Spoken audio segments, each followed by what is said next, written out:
Nous commencerons cette vidéo en rapportant une nouvelle sortie ces dernières heures concernant une proposition absurde que Barcelone aurait reçue pour l'un de ses joueurs, et à la fin de cette vidéo je veux votre avis ici dans les commentaires. Comme nous l'avons déjà annoncé ici sur la chaîne, Barcelone a mis en vente l'attaquant Vitor Roque, mais les offres que Barcelone a reçues pour le joueur en ce moment sont extrêmement honteuses et semblent même être une blague.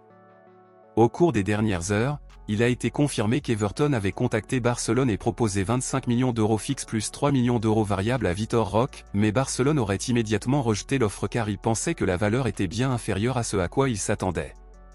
Barcelone espère recevoir au moins 30 millions d'euros pour Vitor Roque, ce qui est incroyable étant donné que le club l'a acheté entre 40 et 50 millions d'euros, cela signifie donc que Vitor Roque a vu sa valeur marchande dévalorisée et cela reflète la mauvaise gestion de Barcelone, qui a acheté un joueur à un prix élevé et le vendra à une valeur inférieure.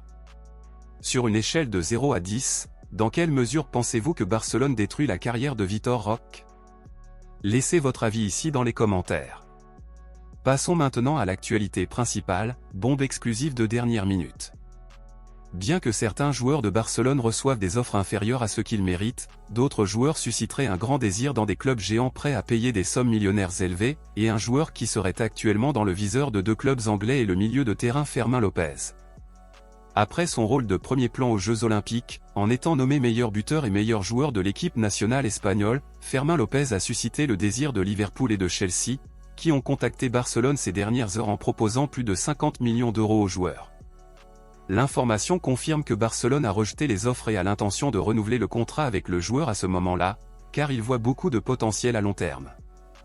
De nombreux fans affirment qu'il vendrait Fermín López car il devra rivaliser avec Dani Olmo, Gundogan, Pedri, Gavi et Frenkie de Jong au milieu de terrain du club, et en plus, la vente de Fermín aiderait Barcelone à acheter un attaquant gauche de haut niveau sans avoir à faire face à des problèmes financiers. Mais à votre avis, si vous étiez président de Barcelone, vendriez-vous ou non Fermín López? Le considérez-vous comme non négociable? Dites-moi ici et je lirai votre commentaire, je vous verrai dans la prochaine vidéo.